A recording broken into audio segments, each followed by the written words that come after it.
De spectum et novissimum 엄마, 저 사람 뭐 읽는 거예요?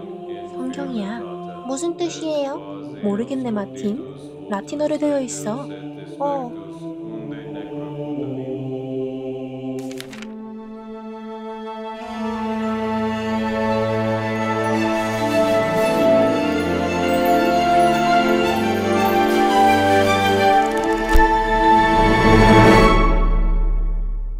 어린 마틴 루터는 나중에 경전의 원어를 읽는 법을 배웠어요. 그러나 그는 또한 자신이 하나님 앞에서 항상 부정하다는 어려운 생각을 가지고 자랐죠. 하나님이 보시는 모든 것이 우리의 죄인 것처럼 느낀 적이 있나요? 그렇다면 우리는 천국에서 자리를 얻을 방법이 없을 것 같은데요. 마틴은 그렇게 생각했고 그 믿음은 그를 나약하고 부끄럽고 작게 느끼게 만들었어요. 그가 바울이 로마인들에게 보낸 서신들을 진정으로 읽고 이해할 수 있을 때까지 말이에요. 로마에 있는 모든 사람이 하나님의 사랑을 받는 자에게 내가 복음을 부끄러워하지 아니하노니 이 복음은 모든 믿는 자에게 구원을 주시는 하나님의 능력이 됨이라. 의인은 믿음으로 말미암아 살리라. 모든 사람이 그리스도 예수 안에 있는 속량으로 말미암아 하나님의 은혜로 값없이 의롭다 하심을 얻었느니라. 와, 재밌네요. 이 구절들과 다른 구절들은 기독교를 완전히 뒤흔들었고 많은 사람들이 그들이 어떻게 믿음에 접근했는지 다시 생각하게 만들었어요. 그리고 기독교에서 가장 큰 논쟁 중 하나를 일으켰죠. 우리는 믿음으로 구원받을까요? 행함으로 구원받을까요? 하지만 먼저 서신이란 뭘까요? 자, 우선 신약 성경을 분석해봐요. 먼저 우리는 4개의 복음서, 4개의 기록, 다양한 청중에 대한 예수님의 필멸의 성역에 대해 다양한 관점을 가지고 있어요. 그리고 사도행전은 예수님께서 승천하신 후 교회를 전파한 사도들의 용감한 행적을 다루고 있죠. 이제 우리는 사도들로부터 초대 교회 회원들에게 그들이 다루었던 특정 문제와 주제를 다루던 21개의 서신을 가지고 있어요. 그리고 마지막으로 사랑하는 요한의 하늘과 세상의 종말에 대한 놀라운 비전인 요한계시록을 보게 될 거예요. 따라서 바울의 서신은 바울이 쓴 편지였어요. 바울의 뛰어나고 세밀한 두뇌와 고대의 문화적인 문제들, 그리고 고대 킹 제임스 언어를 결합하면 이해하기가 꽤 까다로울 수 있어요.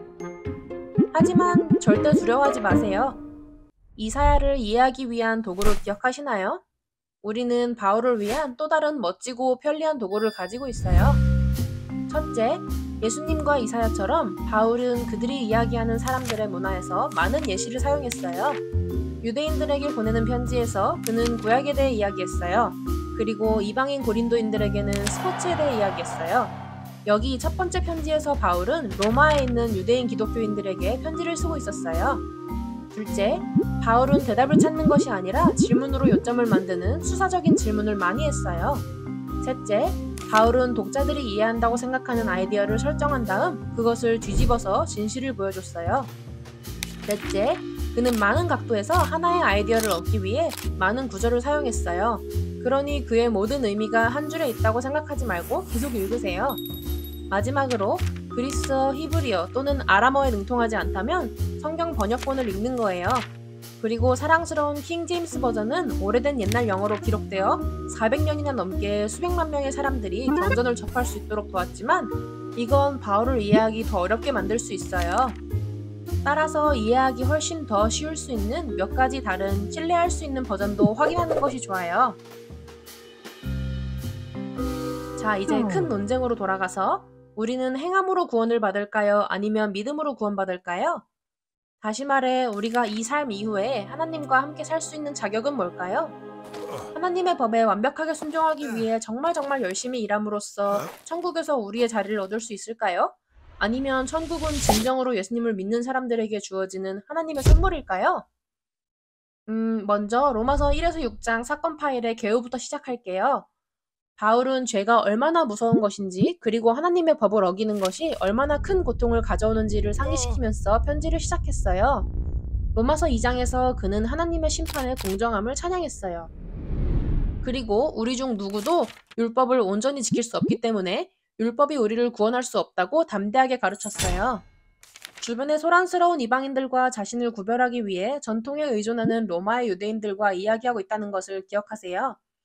바울은 그들에게 모세율법에 있는 613개의 계명이 그들을 천국에 데려가지 못할 것임을 상기시키고 있었어요.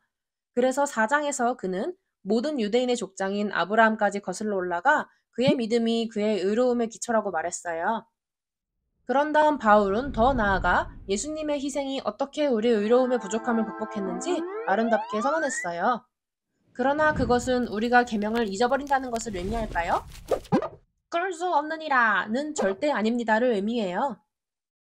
물론 우리는 계명이 필요해요. 우리는 아무것도 하지 않고 믿고 가만히 있을 수 없어요. 바울과의 이 모든 대화는 왔다 갔다 하는 느낌이 들 수 있어요. 하지만 대답은 바로 여기 이 중간에 있어요. 모든 믿는 자에게 미치는 하나님의 의인이 하나님의 은혜로 값없이 의롭다.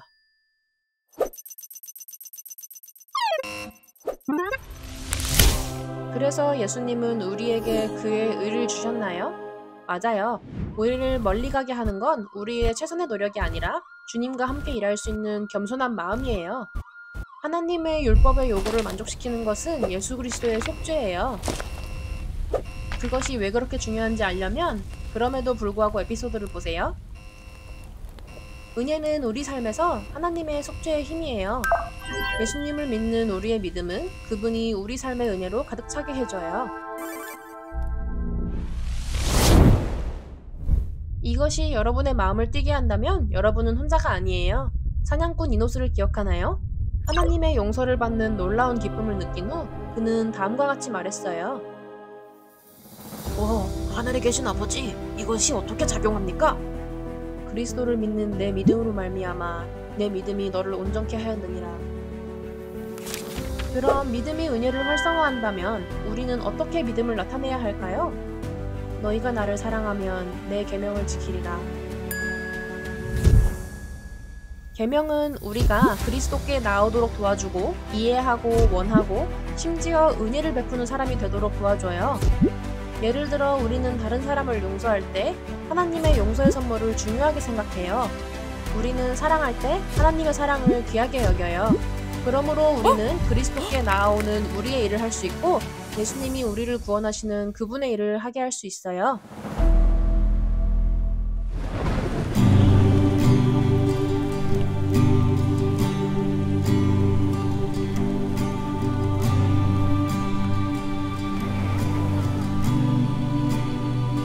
이 아름다운 찬송은 공해의 폭풍 속에서 처음으로 하나님께 손을 뻗은 담대한 선장 존 뉴턴이 지은 거예요. 다만 존은 노예선의 선장이었어요. 자신의 죄의 공포를 깨달은 그는 회개하고 남은 생애를 하나님께 바치며 다른 사람들을 섬기고 노예 제도를 폐지하기 위해 노력했어요. 로마서 1에서 6장 공부를 마치면서 아마도 그 강력한 노래를 듣고 우리를 치유하고 보상하게 하고 완전하게 하는 하나님 은혜의 무한한 능력을 느낄 수 있을 거예요.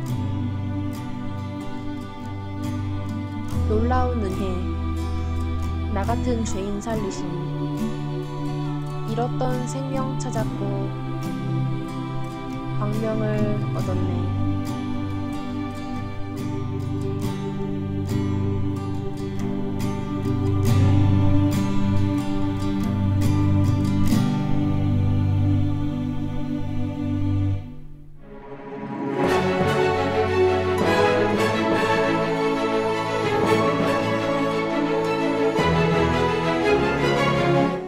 영상을 재밌고 유익하게 보셨길 바래요. 이제 여러분이 직접 경전과 그 뒤의 이야기까지도 공부할 차례예요. 계속해서 배우고 싶다면 말씀에 말씀을 더하고 어서나를 따르라와 함께하세요.